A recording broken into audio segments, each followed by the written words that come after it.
Bonjour et bienvenue dans cette nouvelle vidéo. Et aujourd'hui je suis dans un Matsuri au Japon. C'est incroyable. À ce moment, Louis ne se doutait pas qu'en mettant quelques images d'un Matsuri sur son compte Instagram, il attiserait beaucoup la curiosité de ses followers. Mais pourquoi vous faites ça? Pourquoi il y a ça? Du folklore? C'est une fête? Pourquoi il porte ceci? On mange autant? Qu'est-ce qu'on mange? Pourquoi on mange ça? Il y a des jeux qui a gagné? Faut obligatoirement s'habiller en kimono? Tant de questions, tant de curiosité. Tout ça parce que Louis n'a jamais parlé de Matsuri au Japon. Mais plutôt que de parler uniquement du Matsuri, il a compris que de nombreux comportements normaux chez les Japonais sont incompris par les Français. Pourquoi ci, pourquoi ça? La tâche semble infinie, pourtant avec le courage, nous pourrons surmonter cette colossale épreuve pour réussir enfin à triompher de... Wow, j'ai compris, il y a plein de choses que les Japonais font que vous ne comprenez pas. C'est parti. Retirer ses chaussures. Oh, mais pourquoi les Japonais retirent tous leurs chaussures? Ils sont tous pieds nus. Est-ce que c'est pour faire du karaté sur les tatamis? Je plaisante. Je ne vais pas vous mettre des points aussi évidents. Je vais donner des vraies infos où l'objectif c'est de se dire: ah, j'avoue, j'ai vu beaucoup de Japonais faire ça, mais je sais pas pourquoi. Que ça soit entre Japonais, dans la rue, au foyer, au travail, à l'école, oui, j'ai encore trouvé des pépites. Et je vous propose de commencer tout naturellement par le Matsuri.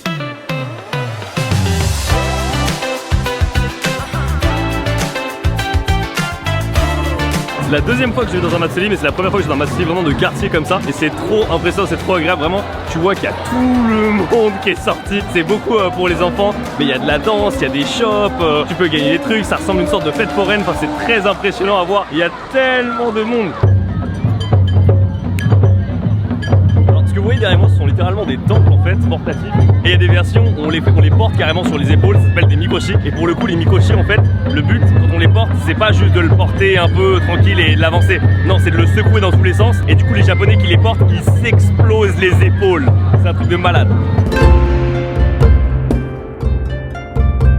Et aujourd'hui, je ne suis pas venu seul. Ici, j'ai la chance d'être avec Amy, qui est juste là, et Sean. Voilà, on s'est échangé vite fait, on a acheté les tenues au Donkey et du coup nos chaussures, voilà, on a les chaussures classiques.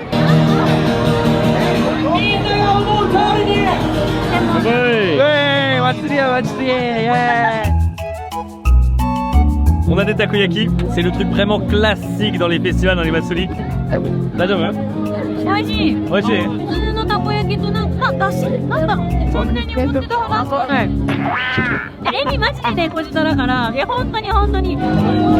T'as raison, c'est super bon. Bon, clairement, ça part sur la découverte de toute la bouffe disponible.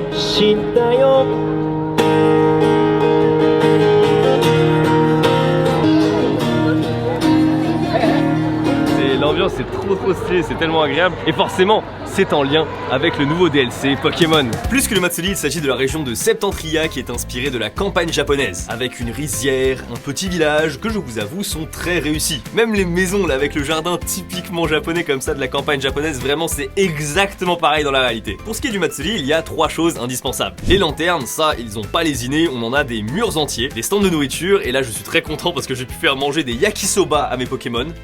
What? Et le dernier point, ce sont les tenues. D'ailleurs, j'espère que vous aurez remarqué, mais j'ai la tenue, voilà, qu'on peut trouver dans le DLC Pokémon. Et effectivement, si vous ne le savez pas, dans le prochain DLC Pokémon de Pokémon Écarlate et Violet, vous avez une zone de Matsuri. Et c'est pour ça que je vous montre tout ça. Ça s'appelle un Happy et c'est ultra agréable à porter. Et pour qu'on soit très clair, et je pense que vous l'avez compris, je suis un grand fan de Pokémon. Mes peluches Ronflex en sont témoins. Et justement, il y a l'arrivée de Ronflex dans ce DLC, oui, ça fait plaisir. Mais je veux que vous sachiez tout le bonheur que j'ai à vous en parler car je consomme énormément de contenu autour de Pokémon, notamment des théories. Et j'adore particulièrement quand ces théories sont liées à la mythologie japonaise.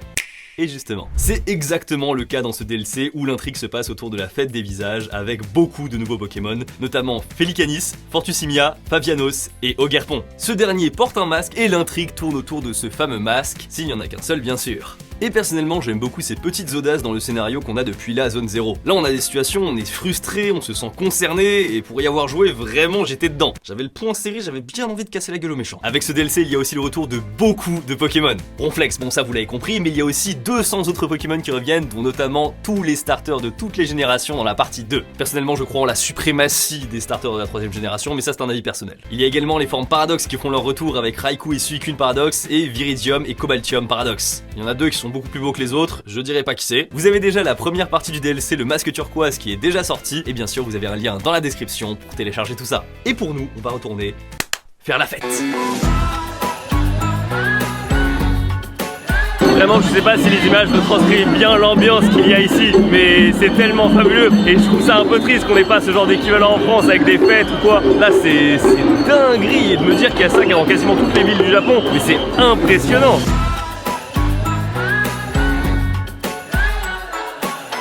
Ok, let's go, les brochettes. Ah ouais, c'est vraiment bon. Je suis vraiment choqué comment la bouffe est bonne partout en fait. Comme c'est un Matsuri qui dure pendant un mois, tiens un stand qui fait de la bouffe pas terrible, direct qui va se faire en fait spotted et du coup il n'y a plus personne qui va y aller en fait et c'est pas dans leur intérêt. C'est impressionnant, on a testé vraiment quelques stands, mais il y en a mais tellement, c'est incroyable. Regarde, on était dans une sorte de rue parallèle et là la rue principale elle continue, c'est fou, il y a trop de place. Forcément, si on parle de Matsuri au Japon, la boisson iconique, c'est bien sûr le ramen. Attends, regarde. Allez, let's go. Waouh, qu'est-ce que c'est sucré.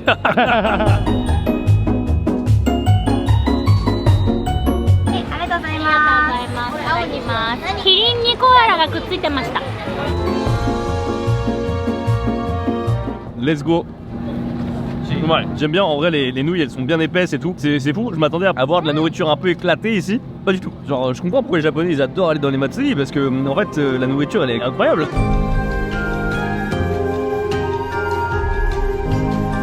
Mais écoutez, vous voyez il n'y a plus de lumière, ça veut dire qu'on est sur la fin. Ouais franchement l'expérience était juste... Hein. Il y avait des Pokémon et je l'ai pris. Je suis content. Je suis content. Au travail. Tokyo, entreprise TEPCO, 8h du matin. Vous arrivez dans l'entreprise de vos rêves. Vous avez tout révisé, la théorie, la technique, la tactique. Bien sûr, votre CV, vous l'avez imprimé en plusieurs exemplaires. Il est carré, tout est absolument parfait. C'est à vous. Vous donnez votre CV au recruteur avant de vous asseoir sur le siège d'en face. Quelques longues secondes passent. Et là, le recruteur vous jette votre CV au visage. Bon, j'ai exagéré un petit peu, mais tu peux pas donner ton CV comme en France. Il y a un format à suivre prédéfini qui est très strict. Pour des étrangers, il peut y avoir des exceptions, mais de base, tu dois donner le Lileksho. Dites-vous que c'est tellement codifié que tu peux acheter des modèles à compléter directement au Konbini. Et c'est là où tu te dis, mais attends, comment ça, je vais l'imprimer au Konbini? Non, je te parle d'acheter une feuille pour la remplir à la main. Avec un stylo. Effectivement, ça arrive que certaines entreprises japonaises exigent le Lileksho écrit à la main. Et du coup, vu qu'il y a la date et le nom de la société qui est directement écrit sur le Lileksho, eh bien parfois, tu dois écrire à la main plusieurs fois ton Lileksho pour le donner à chaque entreprise où tu veux postuler. Ah, c'est un bonheur.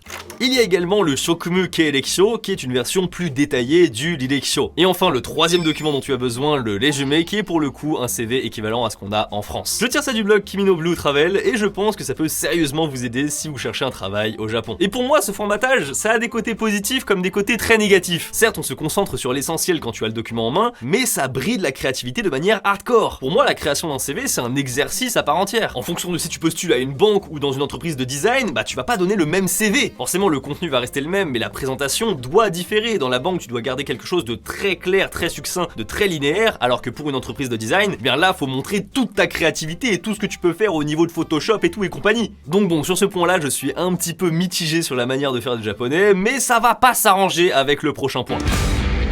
Arriver 1 heure avant la vraie heure de travail. Ce point, c'est pas qu'on le comprend pas en tant que français, c'est qu'on veut pas le comprendre. Effectivement, dans une grande partie des entreprises au Japon, même si, encore une fois, ça dépend des entreprises, eh bien, il faut arriver 1 heure avant l'heure officielle de démarrage du travail. C'est-à-dire que tout le monde vous dit, ok, ça commence à 9h, tout le monde doit être là à 8h. C'est comme ça. Quoi? Attendez, qu'est-ce que vous avez dit? Est-ce que c'est des heures sup? Vous êtes malade ou quoi? Jamais tu seras payé, t'es fou. Rien ne doit être écrit en rouge dans l'administratif. Écoutez, c'est comme ça, le rouge c'est pour la correction. Vous voulez vérifier ça? Eh bien écoutez, je vous propose une petite expérience. Quand vous venez au Japon, vous devez remplir une petite carte en tant qu'étranger. Rien de fou, hein, dessus, nom, prénom, numéro de vol, etc. Eh bien remplissez-le avec un stylo rouge, vous allez voir ce qui va vous arriver. On va d'un coup vous pointer un pistolet sur la figure et vous demander de vous mettre au sol. Non, je plaisante. On va juste vous demander de réécrire tout en bleu ou en noir. Je le sais parce que ça vient littéralement d'arriver à Jill. Elle avait tout écrit en rouge parce qu'elle avait qu'un stylo rouge et non, ça passe pas, faut tout refaire. Ma théorie, c'est que je pense ils scannent en fait tous ces documents à la fin, même l'administratif c'est pareil. Ils scannent tous les documents et avec le rouge, eh bien ça scanne mal, ça passe moins bien qu'avec du bleu ou du noir, donc ils aiment pas. À l'extérieur. Vous n'avez jamais vu en été au Japon une voiture qui tourne sur un parking? Pas physiquement, mais le moteur qui tourne. Vous regardez alors plus attentivement et là vous voyez un ouvrier ou un livreur qui ne fait rien dans sa voiture. C'est archi fréquent et la raison c'est parce que les cafés de quartier à la française n'existent pas au Japon. Ok, la transition était peut-être un peu abrupte. Si des Japonais laissent tourner leur voiture, c'est en fait pour bénéficier de la clim ou du chauffage, hein. Rien de très mystérieux. Ils font ça durant leur pause de midi ou lorsqu'ils attendent un collègue ou quelque chose, un événement. En France en fait, t'irais juste dans un café pour tuer le temps, mais au Japon il y a pas ce genre d'enseigne. Les cafés c'est que des trucs de mode et c'est pas fait pour des ouvriers qui attendent voilà vite fait pour tuer le temps. Alors ils s'en sortent en allant tout simplement au combini du coin, ils achètent à manger, à boire, ils reviennent dans la bagnole, ils la font tourner pour avoir chaud ou froid, et du coup ils mangent, ils boivent ou ils dorment. Et justement, en parlant de dormir un peu n'importe où. C'est fou de se rendre compte à quel point les Japonais s'endorment partout, n'importe où. Non, dans le métro surtout en fait. C'est un grand classique des différences France-Japon, je pense que je vous apprends absolument rien, mais matin, midi, soir, nuit, tu peux toujours trouver un salaryman ou une salarywoman en train de dormir dans le métro Tokyo 8. Au Japon, on gratte quelques minutes de sommeil qu'on n'a pas eu au lit, alors qu'en France, on se gratte à cause de quelques punaises de lit. Bref, là où c'est fort en fait quand ils s'endorment, c'est qu'ils arrivent à ne pas rater leur sortie. Et je vous avoue, j'ai déjà pratiqué ce noble art de s'endormir et de se réveiller au bon moment, mais c'est plus stressant qu'autre chose. Parce que si tu te foires, c'est un aller simple pour la pampa japonaise et pour peu que ça soit le dernier train, tu ne rentreras pas si facilement sur Tokyo. C'est au moins arrivé à tous les expats ça, au moins une fois. Et comme c'est un véritable phénomène de société, il y a même des docteurs qui étudient pourquoi les Japonais s'endorment aussi facilement dans le métro. Deux facteurs simples, la chaleur et les secousses monotones. Bon, faut pas être un génie non plus pour comprendre que ça te berce et ça finit par t'endormir. Mais si tous les médecins japonais sont d'accord pour dire que la sieste du matin, eh bien c'est très efficace pour gratter quelques minutes de sommeil quand tu vas au travail, eh bien la sieste du soir dans le métro est beaucoup plus nuisible. Tout simplement parce que ça empiète sur le temps de sommeil de ta nuit. D'ailleurs, je veux en profiter pour vous parler d'un phénomène qui m'arrive exclusivement au Japon, mais vraiment, ici, je rate tellement plus mes sorties de métro. Pas parce que c'est mal indiqué ou qu'on reconnaît pas les stations, pas du tout. C'est juste qu'on est tellement plus à l'aise dans un métro au Japon qu'on fait plus attention et qu'on laisse défiler le temps comme ça. En fait, on est trop bien. Alors qu'à Paris, ça m'est jamais arrivé, je compte les stations avant d'arriver à destination. Ne pas tenir la porte. Tu sors du métro japonais, une porte est devant toi, et BAM! Tu te la prends en pleine poire. Les Japonais n'en ont rien à faire de la politesse. Non, c'est pas vrai. C'est juste que c'est pas dans leur culture de tenir la porte à son prochain. Et je suis d'accord, c'est toujours très choquant parce qu'on a l'image du Japon, le respect, la politesse, machin. BAM! Ta porte dans la gueule. Mais du coup, quand toi tu le fais, ça paraît ultra normal, mais pour le Japonais, bah ça peut être l'événement de sa journée. Eh ouais. Ma théorie, c'est que c'est cet unique geste qui est responsable de l'image de romantique des Français au pays du soleil levant. Le pachinko. Du bruit, des gains, une tension. Le hasard qui fait son œuvre. Vous êtes dans un pachinko ? Non, juste dans le casino de Céladopol dans Pokémon. Mais en vérité la confusion est très facile parce que les casinos dans les jeux Pokémon sont basés sur le système des pachinko japonais. Tu ne gagnes pas d'argent dans le jeu avec, mais des jetons que tu peux échanger contre des objets rares comme des CT ou même des Pokémon. Je me souviens que j'avais tout claqué pour avoir un mini Draco que je galérais à faire évoluer. Ah là là, ça me rappelle des souvenirs. Mais bref, la version dans le monde réel c'est le pachinko et vous en avez forcément croisé si vous êtes déjà venu au Japon. Depuis l'extérieur on dirait vraiment des magasins de jouets. Je me suis fait avoir plusieurs fois quand j'étais petit, mais il y a tellement de lumière, de personnages d'animés, ça fait du bruit, c'est des trucs dans tous les sens comme ça, tu te dis mais attends, il y a forcément une ambiance de dingue à l'intérieur. Et bah croyez-moi, vous allez être déçus, parce que là pour le coup c'est pas les Français qui comprennent pas le pachinko, c'est moi qui comprends pas. Comment autant de Japonais peuvent être accros à ce truc? Il y a 3 millions de machines de pachinko au Japon, ça fait donc des millions d'utilisateurs par mois et c'est juste terrifiant. En dehors de l'ambiance qui est assourdissante, il y a aussi l'odeur, les lumières, vraiment ce lieu c'est une attaque des chevaliers du zodiaque. Et si la grande majorité des addicts au pachinko au Japon sont des hommes, et bien les femmes, elles ont une autre addiction. Alors bien sûr, ça ne concerne pas du tout toutes les femmes au Japon, ni tous les hommes au Japon, mais celles qui touchent particulièrement les femmes, et bien ce sont les otome games. Complètement anecdotique en France, mais au Japon c'est un carton, ce sont des jeux vidéo de simulation de date. C'est complètement orienté vers un public féminin et il y a plusieurs garçons dans le jeu qui vont se battre pour vous mesdames, et le but c'est de choisir sa romance. Et franchement vous moquez pas, parce que des témoignages que j'ai reçus, c'est terriblement bien fait et addictif. Non vraiment c'est supra bien étudié et ça joue sur un des pires biais pour soutirer vos sous, c'est-à-dire le sentiment amoureux. Mais laisse-moi manger! Alors là, on est sur une bonne manière au Japon qui est à l'exact opposé de la France. Si vous ne le saviez pas, les serveurs en France apprennent à ne pas débarrasser les assiettes tant que tout le monde n'a pas fini de manger. Vous êtes 10 à table, il y en a une qui a pas fini de manger, eh bien on ne débarrasse pas les assiettes. Pour moi ça me paraît naturel, sinon ça fait un petit peu bon, tu te dépêches de finir de manger s'il te plaît? Sauf que vous l'aurez deviné, au Japon c'est l'exact opposé. S'il y a une personne qui a fini son assiette, on débarrasse tout le monde. Non je plaisante, on débarrasse juste la personne qui a fini. En gros au Japon les serveurs doivent débarrasser immédiatement dès que quelqu'un a fini son assiette. C'est pour que tu ne sois pas importuné de la vue en dessous de toi d'une assiette vide. Oh mon dieu, non, je ne supporterai pas. Entre japonais.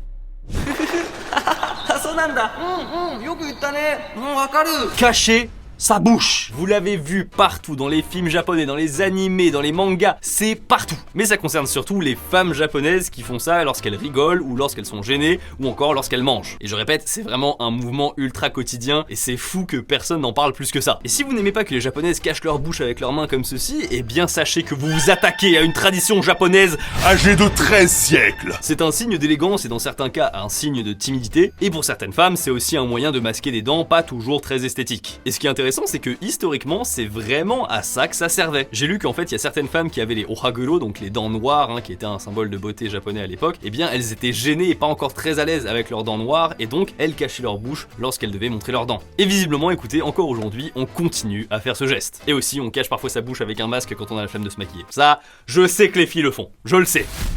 Parlez pendant qu'on raconte quelque chose. Eh, tu m'écoutes là ? Lorsqu'on raconte une histoire à un japonais ou un français, il y a une différence notable dans la réception de cette histoire. Il y en aura un qui sera beaucoup plus bruyant que l'autre. Parce que les japonais, ils peuvent pas s'empêcher, quand tu leur racontes quelque chose, de faire des Hai, ah, so, wakatta, so nanda, sugoi ne, wakaru, ne, maji, oh. Liste non exhaustive. Et bien c'est ça bien sûr pendant que vous parlez, alors qu'en France, on veut pas interrompre l'autre quand il parle en fait. Mais sachez que là c'est encore une fois c'est une grosse différence culturelle parce que si vous ne le faites pas au Japon, quand un japonais vous raconte une histoire et que vous restez comme ça, au bout d'un moment, il peut, il va pas se vexer non plus, mais il va se demander si vous écoutez vraiment l'histoire, parce que pour lui, en fait, le fait de faire des petits rappels en faisant des petits bruits, ça veut dire, je continue d'écouter ce que tu racontes en fait. Alors qu'en France, on dit rien quoi. Pas de débat et restez neutre. Je l'ai déjà dit, mais le sport national au Japon, ce n'est pas le sumo ou encore le baseball, contrairement à ce que tout le monde pense, c'est le fait de ne jamais dire non. Cependant, imaginez quand il y a des débats. Comment on fait quand tu peux pas dire non? Je ne dirais pas que potentiellement je ne suis éventuellement pas du même avis que toi. Mais attends Louis, comment ils se débrouillent alors dans la politique ou alors pour échanger des opinions? Eh bien écoutez, le Japon a trouvé une solution miracle pour résoudre ces problèmes, c'est de ne pas parler des problèmes. C'est pas une blague. Je rigole pas, parler d'un sujet important avec un japonais, c'est extrêmement rare. Alors qu'en France, tu débarques dans une soirée, tu peux ne connaître personne et parler d'un sujet excessivement deep avec quelqu'un que tu as rencontré depuis 5 minutes. Mais au Japon, ils ont des jutsu pour éviter ce genre de discussion.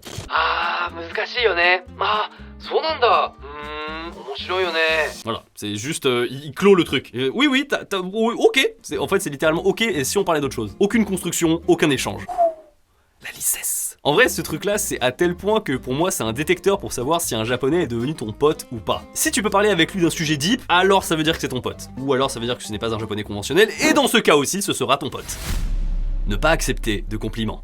C'est littéral, au Japon, il ne faut pas accepter les compliments qu'on te fait. Et ça d'ailleurs, même si tu es le champion dans ton domaine, et je hais ce comportement. Pour 2 raisons. La première, c'est que ça peut te donner des mauvaises surprises. Par exemple, tu demandes à un japonais s'il est chaud ou pas sur le tennis, il te dit non, je suis pas terrible, comme ça, du coup, faites une partie, et il t'arrache sur le terrain. Et c'est là où il te dit non mais t'inquiète, c'est juste que j'en ai fait 12 heures par semaine depuis que j'ai 8 ans.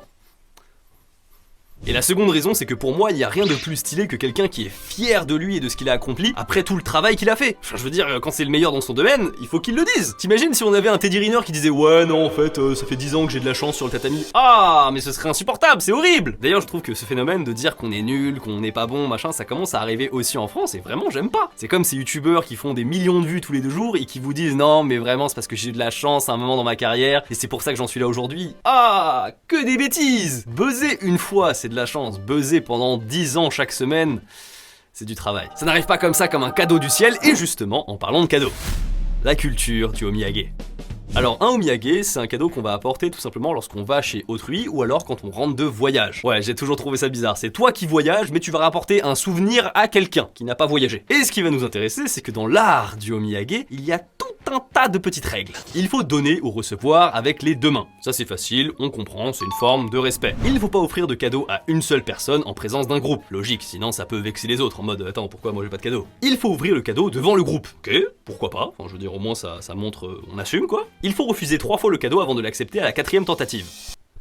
Quoi? Je veux bien l'idée de refuser par politesse un petit peu au début, mais le fait que ça soit formellement dans la culture japonaise 3 fois avant d'accepter à la 4e tentative, je trouve ça incroyable. Non mais c'est quand même fabuleux. Oh non mais vraiment il fallait pas, je peux pas accepter. Non mais vraiment, j'insiste, vraiment, c'est pas possible. Non mais vraiment monsieur, j'insiste, je pourrais pas. Merci beaucoup. Bon, je vous rassure, tout le monde ne le fait pas à la japonaise, c'est pas comme si tous les japonais appliquaient ça. Tout ce genre de bonne manière, c'est quand tu connais pas encore bien les autres. Typiquement, je sais pas, quand tu vas chez beau papa, beau maman, et bah là, la première fois, effectivement, tu vas donner quelque chose, et je pense que eux, ils vont refuser 3 fois avant d'accepter à la 4e fois. Ça fait partie, écoutez, des bonnes manières à la japonaise, et on continue avec ces petites règles. Offrir un cadeau par paire, c'est bien vu, mais il faut éviter d'en offrir par nombre de 4 ou 9. C'est comme ça, c'est des chiffres porte-malheur, donc ça porte malchance, c'est dans la culture, et inversement, typiquement le nombre 13 au Japon, on s'en fout. Il faut offrir de l'argent en nombre impair à un mariage, pour que la somme en billets ne puisse pas être divisée par 2. Ça paraît logique, c'est pour pas que tu puisses séparer la somme en 2 équitablement. Et pour les petits malins qui n'ont pas compris, typiquement tu donnes 3 billets de 10 000 yens, et là tu vas être bien embêté pour les répartir équitablement entre 2 parties, sans rajouter 2 billets de 5 000 pour bien les diviser. Ah, on passe à la maison au Japon. Et dans une maison au Japon, on est toujours pieds nus, sauf dans une pièce, il s'agit des toilettes. J'ai découvert ça quand j'étais chez mon grand-père à l'âge de 4 ans. Je comprenais pas le concept. Et en plus, quand tu vas dans des ryokans, des hôtels traditionnels japonais, tu te retrouves aussi avec ces selipas, les pantoufles. Mais je vous rassure, l'explication elle est vraiment toute bête. Comme tirer la chasse d'eau, ça peut éclabousser et du coup mettre des petites gouttelettes d'eau par terre, et bien t'as pas trop envie de mettre ton pied nu ou en chaussettes sur les gouttelettes d'eau. Surtout qu'en plus ça pourrait contaminer tout le reste de la maison. Et c'est donc pour cette raison qu'on met des pantoufles dans les toilettes au Japon. Justement, une chose c'est que dans les ryokans, ce sont des toilettes communes et donc des pantoufles communes. Et je sais que c'est le Japon et que c'est safe, mais j'avoue, je sais pas, ça m'a toujours fait un peu tilter le fait de mettre mon pied là dans les trucs de tout le monde. Je sais pas, je suis pas à l'aise, Ça me rappelle le pédiluve qu'on avait avant d'aller dans la piscine. Et justement, en parlant de baignade, pourquoi les Japonais prennent autant de bains? C'est culturel, c'est comme ça. On aime bien se baigner. Ah non mais parfois la réponse elle est vraiment toute bête, elle est décevante, mais c'est juste ça. C'est vrai que même moi, quand j'étais petit en France, je prenais beaucoup de bains. Voilà. Après encore une fois, vous savez, le bain au Japon, en fait c'est la même eau de bain pour toute la famille. Et en fait on se douche avant de rentrer dans le bain. Bon, ça vous connaissez maintenant. Quoi qu'il en soit, on va finir avec des habitudes ou des règles qui sont absolument débiles et qui concernent l'école au Japon. Mais cette fois-ci, je vais pas parler des élèves, mais des professeurs. À l'école pour les professeurs. Salle de classe de terminale à Kyoto. Toute la classe a plutôt bien compris ce chapitre et vous ne faites pas exception. C'est pourquoi vous y allez assez confiant. Mais là, stupeur. À la découverte du sujet, vous voyez que tout est 6 crans de difficulté au-dessus de ce que vous avez vu en classe. Vous levez alors la tête et vous constatez que vos voisins sont en sueur. Même le numéro 1 de la classe n'est pas à l'aise. Vous le voyez chercher encore, gommer ses réponses avec cette excellente gomme à angle japonaise vraiment fabuleuse. Ok, pardon. Vous transpirez devant votre copie. Vous lâchez alors un regard vers le professeur. Et là, il vous retourne un regard rempli de compassion. Comme s'il savait que le test était trop dur et qu'il n'y était pour rien. Et bien la vérité, c'est qu'il n'y est réellement pour rien. Tenez-vous bien. Au Japon, lorsqu'une classe est trop forte, il est du devoir du professeur de complexifier le contrôle pour que la moyenne soit ajustée à 12 sur 20. Qu'est-ce que c'est que cette merde? Tout ça c'est une règle. Ça veut littéralement dire que même si tout le monde a très bien compris le chapitre, eh bien vous allez avoir une moyenne pas terrible parce qu'il faut rabaisser la moyenne. Pour moi, ça vient en opposition complète avec l'essence même du métier d'enseignant. Tu dois transmettre des connaissances au plus de monde possible et le plus efficacement possible. Et là, tu rabaisses bêtement les gens juste pour une histoire de moyenne et de quota. C'est complètement absurde et en plus, ça ruine des dossiers d'élèves japonais qui sont bons, mais du coup, dans leur classe qui est trop forte, eh bien, ils se retrouvent avec une moyenne pas terrible. Vous devez suivre le manuel. Mais l'erreur ne peut pas exister dans un manuel scolaire japonais. Le prof au Japon a le devoir d'enseigner exactement ce qui est écrit dans un manuel scolaire. C'est-à-dire que même s'il y a une erreur grossière à l'intérieur, tu dois l'enseigner tel quel. Le Japon absurde.